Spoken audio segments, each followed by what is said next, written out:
10, 9, 8, 7, 6, 5, 4, 3, 2, and 1. And I believe we are live. Hey, everybody, Josh Sigurdson of World Alternative Media here, and we are joined once again, as always, by the one and only Tim Picciott of the Liberty Advisor. And we've got a lot to talk about today. We've got a short amount of time, so we're going to get right into it right away. But make sure to hit that like button. As many of you may know, we were just demonetized by YouTube, which means we cannot receive super chats anymore. And so we really appreciate anything you guys can do by checking out the links below and, of course, joining us on BitChute at World Alternative Media, as well as float.app. That's flote.app. And we are going to get into the news right away. I want to wait for a few people to tune in, say hello in the chat. And today we are going into a host of financial news. It's been a little while, and obviously it's been affecting a lot of people out there. A lot of people don't have jobs. A lot of people are wondering what's going to happen next. So if we can pull up the first article on the screen out of Yahoo Finances, it says Powell slams door on Trump's negative rates gift. So if we can pull that article up on the screen for us, Tim, it's out of Yahoo Finance, and I don't know what's going on right now. We are live, and I have no idea where the articles are. Anyway, I'm just going to say what I have to say here. And as it says, Powell slams door on Trump's negative rates gift. So we've been hearing a lot of news about Jerome Powell getting attacked by Trump regarding negative rates. Tim, are you there? Yeah, it's my phone. I accidentally hit it to airplane mode in my pocket. And now, I'm having some audio issues. I can hear you now. Okay, can you pull up the article, Tim? Out of Yahoo Finance. Yahoo it is. As it says, Powell slams door on Trump's negative rates gift. And we see this chart up on the screen. Never say never. Bond traders wager on negative rates, even as Fed officials bristle. And it's just interesting because we've been hearing, a lot of arguments nonstop between Trump and Powell. And I think it's all fake. It's all an act. Obviously, the Fed would love to go into negative. If we jump into the next article here, it says it's from Markets Insider. It says a second wave of coronavirus cases could force the Fed to reconsider negative interest rates, Goldman Sachs says. And all these big publishers are saying there's no way that that the United States is going to go into negative interest rates, that the Fed's going to go into negative interest rates. Why would they do that? And second wave, of course, the real question there is it going to be a second wave of coronavirus that's going to lead to such a thing? Or is it going to be just the Fed wanting to go negative? They've been wanting to go negative for a long time. Tim, let's go into negative rates a bit because obviously at the beginning or the end of last year, the Fed said there's no way that they're going to go into negative rates. There's no way they're going to even drop interest rates this year. It's going to stay the same all year. Well, we've obviously seen a bit of a different scenario, haven't we?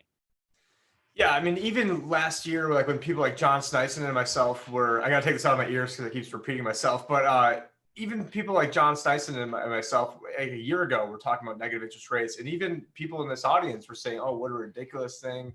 We're never going negative. That's just, crazy stuff. And now, I mean, the betting odds is that it will be negative. I forgot what the exact time frame is, but I believe it was somewhere around like January. They're expecting to have negative rates. And so what is going to happen is the market is going to force them into negative because it's sort of like every time the market cries uncle, the Fed comes in and provides the market with what they want. So the market wants negative rates. And so they're going to keep hammering this market down until they get the negative rates that they want. And now I believe the comment that he had was something along the lines of, we're not going to give Trump that gift. And, it's sort of like they're getting way too cocky with how much debt the world will really, be able to handle. And in the short run, I do expect the dollar to actually keep rising, which, is a very contrarian, thought, and something that I was actually saying before, this financial crisis, is that the dollar would probably initially strengthen, but then, like everything else, people get way too cocky. They're going to get way too comfortable. Like, oh, the world is willing to lend us all this money. but it's almost like they're giving us more rope to metaphorically hang ourselves. Unlike Jeffrey Epstein, who didn't hang himself. So had to. It's funny because Tim does not have his headphones in right now. So he does now. Okay, I was going to say, what are the chances of him making a Jeffrey Epstein joke there? This is, by the way, if you're just joining us, make sure to hit that like button and share around. We have 59 people out of 140,000 people watching. So sharing it and liking it helps a lot. Anyway, we have a shorter show today, so we're going to try and get into all the news we can. But what does the negative interest rates mean in an already collapsed economy? I mean, how much lower can you go? Well, what they're trying to do is they're trying to force demand. And I actually did hear some of Trump's press conference the other day. It was more or less an accident because I just moved. So as you guys can tell, I've got a, lack of studio behind me. But of course, as YouTube, I was probably listening to one of your videos or something. And all of a sudden it starts playing CNBC and starts playing Trump interviews. And what he was saying is he's like, we're going to bounce back and we're going to be rip roaring because what's going to happen is there's all this pent up demand and people just want to spend money. And so by having negative rates, what they're doing is they're forcing people. So they're trying to, because there's aside from having two branches of economics, Keynesian and Austrian, you also have, people that follow supply side economics and you have people that follow what is also called demand side economics. Right. And so most of the Keynesians are following demand side economics and they think, if we just can figure out how to get people to spend more money. And one way to get people to spend more money is to actually tax savings. And not only tax savings, but have a negative interest rate that then forces people into more aggressive things like stocks or basically any other financial instruments. Or maybe if hey, if I have money in the bank and it's losing money, I might as well go buy that new whatever the heck because I'm already getting money stolen anyway. So they're trying to force this demand instead of having a real economy. Just like they didn't care that most of these stock price we're basically just because of financial engineering when, right. This audience already knows this when it comes to, borrowing money, using that borrowed money to then buy back their own shares and basically, just do all this financial chicanery. And so it's more central planning. There's going to be unintended consequences from this. But, just as I said before, you're giving it too much rope. And I mean, it's already done. There's no way America can recover from what has already happened before this whole pandemic. I keep hearing pandemic. people, Tim, and now that we've I'm sorry, but I keep hearing people that are saying, well, we could see a recovery maybe in 2 or 3 months. I'm like, are you kidding me? I mean, this is so unbelievably, it's such a massive crash that, I mean, the idea of recovering in 2 months, more like 10 or 15 years if we're lucky to come back to whatever normality is. And I'm not going to use those words new normal because I think that's being drilled into our heads on purpose. Yeah, and I completely agree with you. And there's so many people out there. Initially, this was just a snowstorm, according to Ben Bernanke, and unemployment numbers don't matter, according to Mnuchin. We're definitely not going to be in a recession, according to Powell. I mean, and this is all rates will stay the same, according to Powell as well, and we won't see another recession in our lifetime, according to Janet Yellen. Yeah, so I mean, why does anyone listen to these people? It's crazy. I mean, I listen to them to know basically what the opposite of what is going to be going on. It's just insane because where America is right now, we are so checkmated right now. I hate saying we, but basically the global financial system is already checkmated. There's no way out of it. If you have a debt-based economy where the money is actually based on debt, and then the problem is you have too much debt, well, the only way to issue more money, since their money is backed by debt, is to create more debt. And so it just creates this whole cycle, and you can manage this whole slavery for a while, but then eventually it's going to get out of control. And it's been out of control since obviously 2008. You can make the argument since 2000. I mean, you can make the argument it's been out of control since December 23rd, 1913. Now, I guess it wasn't too far. I mean, at that point, they obviously had a handle on it. But now, in order to quote unquote save it, because what people don't want is they don't want to endure any short-term pain. And so since they're not willing to endure any short-term pain, you're not going to get those long-term gains. And we have, it's like if you're, an alcoholic, and then it's like, oh, hey, I don't want to get off those. I don't want to withdraw from the alcohol. And so we just keep, funneling. Now we've got, a huge funnel going in, and that's what they think that, that's going to save the alcoholic is just by keeping him more drunk. But eventually it's going to kill the person, and that's pretty much where we're at right now. Yeah, it's like, the best cure for a hangover is just to never stop drinking. It's like, great, that's gonna be real healthy. Isn't that what you told me at Anarcho? No, no. Hey, but hey, look. So, if you're just tuning in, make sure to hit that like button and share this on social media. We're extremely shadow banned, and we just got demonetized recently, so we're not allowed to even get super chats anymore. They've just ripped us apart. So if you haven't joined us at World Alternative Media on BitChute, as well as at Wham, as well as at Josh Sigurdson on flote.app, flote.app, you need to do that now, because we're not going to be doing these videos much longer here. Honestly,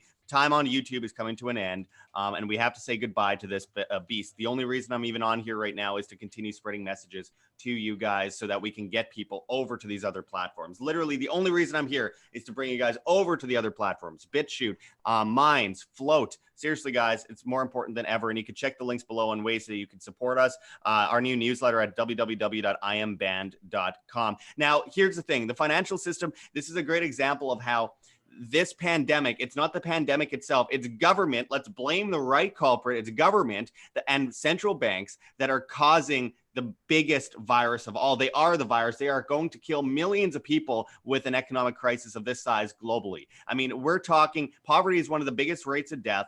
We are talking about a health crisis that comes from poverty, and people are going to die from it. And this isn't about fear. This is a fact. This is a fact. We are dealing with something very dangerous happening right now. And something I wanted to go into a lot about pensions, Tim, regarding how, the boomer generation, for example, being one of the biggest generations to going into the economy, putting out into the economy. They're also paying for the debts of their kids in college, university, and all that kind of stuff. And I want to get into this next article out of Zero Hedge, if you could pull it up. As it says out of Zero Hedge, worse than 2008. American pension funds report record losses in the first quarter. And it says, last month, Mitch McConnell shocked investors and infuriated several colleagues when he mentioned during a radio interview with a conservative talk show host that he would prefer giving states the ability to file for bankruptcy protection before allowing federal coronavirus money to bail out underfunded pensions. McConnell's critics exploded with rage, and conservative finance types were deeply chagrined, judging by the reactions on social media. But as anybody who has followed Zero Hedge's coverage of the simmering national pension crisis should at least understand the point that the GOP congressional leader was trying to make. As it continues here, it says, just as Illinois was becoming a hotspot for the coronavirus thanks to early signs of domestic transmission in Chicago, some pension industry trackers warned investors to watch Illinois. And according to some of the earliest data on the March market collapses impacted these funds, it's starting to look like, if anything, analysts underestimated the severity of the blow. And now, just as a great American socialist revival has convinced teachers that they deserve more pay and better benefits, despite the fact that retired teachers keep drawing a paycheck until they die on top of Social Security. Inspiring teachers strikes like those in Washington, Virginia, Kentucky, and Oklahoma, states are facing up to the unavoidable reality that they will need to cut benefits to state employees. Public pension plans lost a median 13.2% in the 3 months ended March 31st, according to Wilshire Trust Universe comparison service data released Tuesday. Slightly more than in the fourth quarter of 2008, March's stock market plummet led to the biggest one-quarter drop in the 40 years of the firm has been tracking. And I quote, "It was a horrible quarter for all public funds," said Chicago's Teachers Pension Fund investment chief Angela Miller May. And then bouncing back to the other bold quote there, it says, "There will be a lot of pressure to cut benefits," said Dan Boyd, co-director of the state and local government finance project at the University of Albany's Rockefeller College. Tim, we see that chart there. I mean, we're seeing record losses. How is this going to affect the average person? I mean, we're seeing it affect teachers, I guess. Honestly, I'm not a big fan of propaganda machines from the government, but here's the thing. We're all teachers here. What do you think of the future of pension funds in this disaster? I mean, a lot of people are going to lose a lot of money. Yeah, and so, I mean, the very first video that I ever posted on Wham was a speech that I gave at Anarchozona last year, and one of the central tenets of that was I talked about the Illinois pension fund. And so they were at the time, I think they're like 23, 25% funded, and this was, about 13, 14, 15 months ago. And so now, and that's even using the government's own BS, funding ratios. And I've talked about in the past before of how they mandate that they use a 25-year trailing LIBOR rate Basically, for in layman's terms, like you're basically allowed to assume like 6-7% interest rates on your bonds when they're paying nowhere near that. And that's like the quick skip to the end version on that. Right. But there's a concept out there known of sequence of return risk. And that is the notion that the order of your returns is more important than the average return. So if you're saying, hey, I'm a retiree, and this only matters if you are actively withdrawing funds. So if you're 20 years old, you're Josh's age, and you're not having to withdraw funds, but unfortunately, Josh is having to withdraw funds because YouTube's not paying him anything. So most 25-year-olds are not having to worry about this, but Josh does. So if you guys can donate to him, that'd be awesome. It's not meant to be a plug on that, but anyways, I never thought I'd be homeless at 25, but you know what? It's good for my homeless. A lot more people are in a much worse situation, but so going back, can do to help is appreciated. Yeah, and going back to sequence of return risk, it's the notion that the order of your returns is more important than the average of your returns. So even if these pension funds were 100% funded, which almost none of them are, and if they are close to 100%, it's because they've done other crap where they borrowed money, where they've had the municipalities borrow money, and then they owe this debt, which is sort of where we're at right now, covering this article. And so if you were to go down 20% and you're actively withdrawing 4% per year, which a lot of these funds are going to have to withdraw a lot more than 4% per year, I believe the math is you have to go up 42% over the next 3 years to get back to even. But if you have half your portfolio in bonds, like a lot of these big pension funds, or you're somebody like the California pension fund, CalPERS, who famously in January took off all their hedges. And so they had a fund that was run by, I think Nouriel Roubini was one of the advisors on it. And they took, and so that was betting against the market. And I don't know exactly what they're doing, if they're doing put options like myself. And so meanwhile, you have a guy like me who loaded up on put options on January 15th, right around the same times. CalPERS like, oh, what a waste of money. The market's, MAGA, we need to keep on going on over here. And that would have been a terrific investment. And they got rid of it at like the exact worst time. But getting back to the sequence of return risk, it's going to devastate these pensions because on the one hand, if you want to be safe and put it into bonds, well, you're getting no money and there's no way you're going to, because these pensions are like, I believe they're banking on like 8% returns. And so if you have half of your money in bonds, that's going to pay you 1 or 2, or okay, maybe you're in a municipal bond that's paying you more money. Well, this gets to the whole crux of this issue of why should we be bailing out these municipalities? So if you're a municipality, they went hog wild. And one of the craziest ones in the country is not very far away from me at all. It's actually in Glendale, Arizona. And I think it's like the second or third worst in America, behind like Stockton, California or something like that, where we have, boom, hey, LA Dodgers, do you want, $150 million to build a spring training facility? Boom, here you go. Or, the Phoenix Coyotes, when no one in Arizona cares about hockey. Oh, here's $300 million. Or, oh, the football team. And so as a percentage of the debt, like literally 20 minutes away from me is one of the worst. I think it's second worst in the country.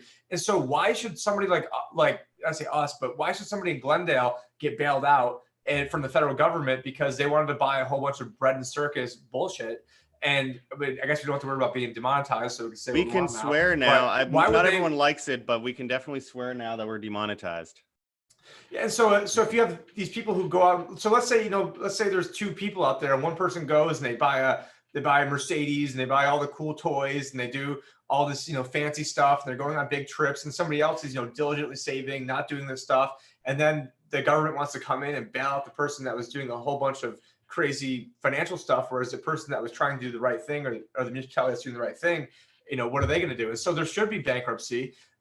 It's not like all these services are going to stop. I mean, as a matter of fact, these services can actually get stronger. It's just the problem is what happens when we can't pay the pensions. And I'll tell you what happens when we can't pay the pensions. The police are going to put a gun up to your fucking head and make you pay them. And you don't think that? Because right now, going back to Phoenix, Arizona, they actually voted about 4 or 5 years ago where the number one thing that gets paid first is the police pension. The first thing that gets paid out of all of your tax monies is the police pension. And guess what? There is not enough money to pay these people. And so literally the police are holding a gun to everybody's head and making them pay their pension first. And then when the stuff really hits the fan, where are the police going to be to save you? They're going to be saving their own family. And the good ones are already going to be fired, like we saw the other day from the video that you put out, in which, begs the question if there are, good ones even out there. But that's what they're doing. They're passing laws to force police pensions to get paid first. And so all I can say is thank God for the militias in Michigan. Yeah, we are in the end games. There's no way financially. There's no way out of any of this stuff financially. And the longer we try to pretend that there is, and guys like Ben Bernanke and Janet Yellen and Jerome Powell, who I mean, they just have blinders on, or they're just being cheerleaders, or they just know, hey, I just need to play my role because I get a nice fat job over at Citadel, making hundreds of thousands or millions of dollars a year. I go give a 20-minute speech on a bunch of bullshit that who'd want to pay Ben Bernanke to give a speech? I mean, in late 2007 and early 2008, he was denying that there was even, going to be any sort of housing crash. And yet people are now paying him to hear his economic analysis. And Paul Krugman too. It's all absurd, but it's all forced by the establishment. It's forced just like these $250,000 Hillary Clinton speeches that 6 people show up to. Now, look, I mean, again, if you're just joining us, we don't have much time left. We're gonna go through one more story before we cut this off. But make sure to hit the like button, share this on social media. We are shadow banned, and YouTube has completely demonetized us. So please check the links below. There's ways that you can help keep us alive. We're actually going to jump past these articles because we don't have time. We're going to jump right to the last article, Tim, that says will get worse. And as it says, will get worse. Virus pushes Germany into recession. The German economy fell into recession after recording the sharpest quarterly contraction since the 2009 financial crisis, as coronavirus-related shutdowns decimated the end of the first quarter, data showed on Friday. The 2.2% first quarter contraction is a preview of what is to come. The second quarter could decline by as much as 10%. Federal Statistics Office official Albert Brackman warned. Brackman said the Statistics Office is not in the game of making predictions, but added the forecast, as you probably know, are for around 10 or negative 10%. Tim, so first of all, I can't help but laugh a little bit at the notion. I mean, it's not funny, but Germany has been in a recession for a long time. If you ever walk down the street in a place like Frankfurt, which is the financial capital of Europe, basically, there's just people in the gutters drinking water out of puddles, and it smells like crap, and people are sleeping on the streets. There's drug abuse everywhere. Suicide is a huge issue there. Are we talking about San Francisco or Germany? Germany. We're being told, well, both centralized to hell, but we're being told this place has just entered a recession. This is what I've been saying for years, and Deutsche Bank's collapsing. I mean, what do you think as far as our German friends go? I mean, they're dealing with the brute force of central planning. Well, they pretty much have the exact same problem that that we in America have right now. Not that you're in America, or again, I hate saying we, but anyways, it just comes out naturally. Yeah. But they have a demographic issue where, same thing in America, where people, by and large, spend the most amount of money in their lifetime at age 46. And so the baby boom started in 1946. So you add 46 to 1946, you get 1992, right as the Clintons were coming into office. That peaked out in 2008. And now that you have, instead of being a net benefit to the economy, they're actually going to be a net drain, because now, 10,000 a day are turning 65. Now all of a sudden they're on Medicare, and now, because, Medicare is even way more broke than Social Security. Why don't we just put everybody on Medicare, according to Bernie Sanders? And now there is basically no difference between the Republican Party and the, Democratic Party. They're both socialist parties. They're both, I think there's another, and we don't have time to get into it now, but I think Trump was talking about how there's going to be another round of, bailouts and stimulus checks. And you can't forget that the small business loans, even in places like Britain, Tim, the small business loans that were going out, now they're saying because those businesses cannot pay the debt back, that they'll just take equity in all these businesses. It's insane.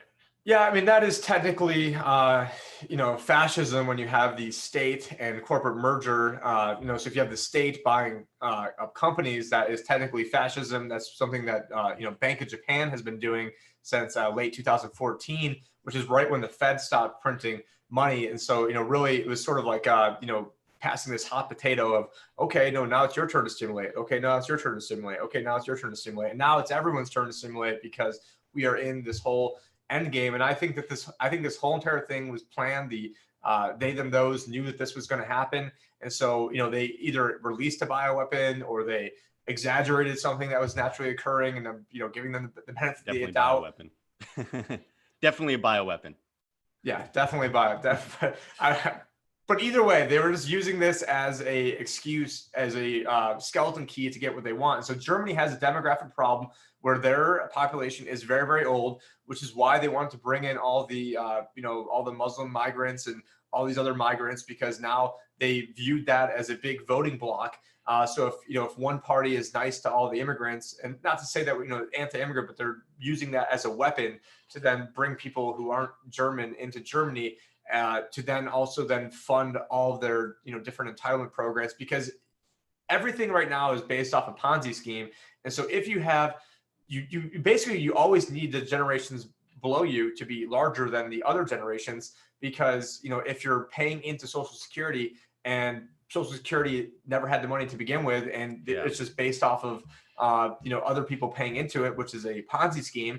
Because also all that's backing Social Security is IOUs that's in a vault, not even like bigger than like the little wall behind me in West Virginia. That's what backs the entire system, is confidence. Well, we are running out of time. I do want to mention a comment here from the Nomad Pack. It says, here in Spain, self-employed workers have to pay 300 euros per month for the privilege, even during the lockdown. It makes me so sad, man. I mean, Spain is my favorite country in the world, and it's been just disappointing to see all of the countries around the world just go the same direction of complete totalitarianism and tyranny.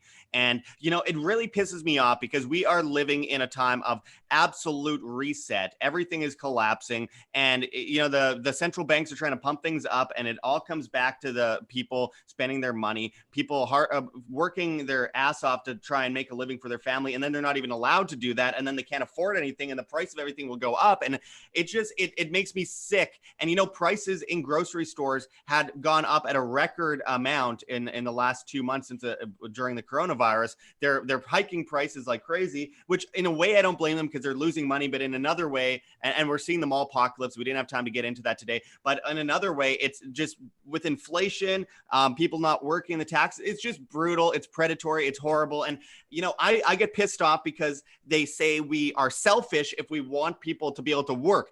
What is more selfish than using the government to point a gun at you and say that you must do as the government says, or else you go to jail in the place where they just let out murderers who cut off people's heads, raped women, they get kicked out of prison and get replaced by mothers bringing their kids to the park. People have to get pissed off, and this is why I got demonetized, because YouTube said if I don't follow the World Health Organization guidelines, I could not be monetized. I'm sick of this shit. I'm allowed to swear now. I can do whatever the fuck I want. And listen, if they think I'm going to get quiet because of this, they are sadly mistaken. I'm about to get a lot louder. I'm about to get a lot more pissed off, because I will not stand for this while millions of people are starving, being shoved out on the streets, and the government's trying to put chips in people's arms, trying to force vaccinate people, deploy the military for that worldwide. This is a prison planet, and it's about time that we stand up and break those fucking chains that so many people revere, because we are at an end game here. This is the end game, and if we don't do something now, then forever hold your peace,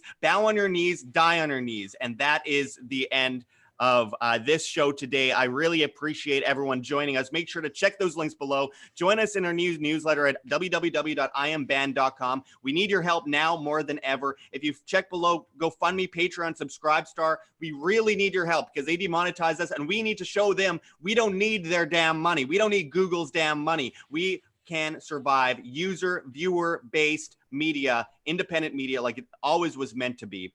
And of course, find us on float.app, flote.app, as well as BitChute. We hope that you guys check that out. A bunch of links below, including our COINTREE account, which allows you to donate in Monero, as well as a bunch of different cryptocurrencies. If you don't want to be seen or connected to us in any way, understandable. I'm in Mexico, and I will continue to report out of Mexico. I feel pretty safe down here, but look, I don't think all of you guys should be feeling all that safe up north right now. And if you're in the United States or Canada or one of the big totalitarian countries tied to China and the United Nations, it's time to start. If you haven't started preparing yet, I don't know what to tell you at this point, but we're past the point of education, and we're You're just a shill. You're just a shill. No. It's time for action, guys. It's time for action. Anyway, final words, Tim, as we close this off.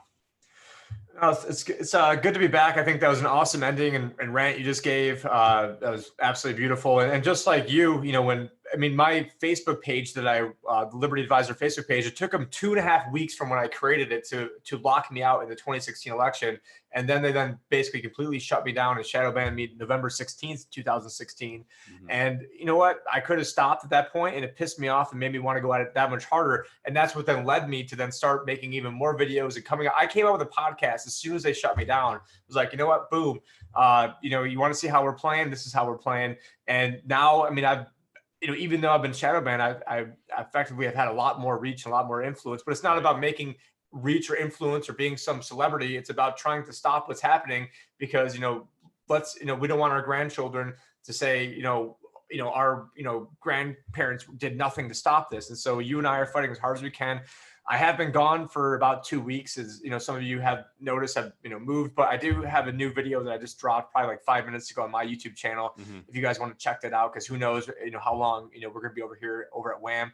But I do have an interview coming up on freedomsphoenix.com. So you guys. So everybody, make sure to check the links below, and you could become a client of Tim Picciott at thelibertyadvisor.com. So make sure to check that out. It benefits everyone, included you, Tim, and myself, to get involved in that. So I think it's a win-win. Also, join us on BitChute, join us on Float. My final words are: I don't negotiate with terrorists, and that's what YouTube is. They're a terrorist organization and terrorism is defined as forcing an ideology on someone utilizing fear, and that's exactly what they're doing. And we need to break free from that. We need to go to these other platforms. Screw this website. This is stupid. Why are we even here anymore other than to bring people elsewhere? So anyway, I appreciate everything you do, Tim. Let's talk soon. Let's get more of these done right away. And Tim's going on Ernest Hancock. So let's talk shortly. And until next time, everyone, this is Josh Searton with Tim Picciott signing out from World Alternative Media. Find the truth, be the change.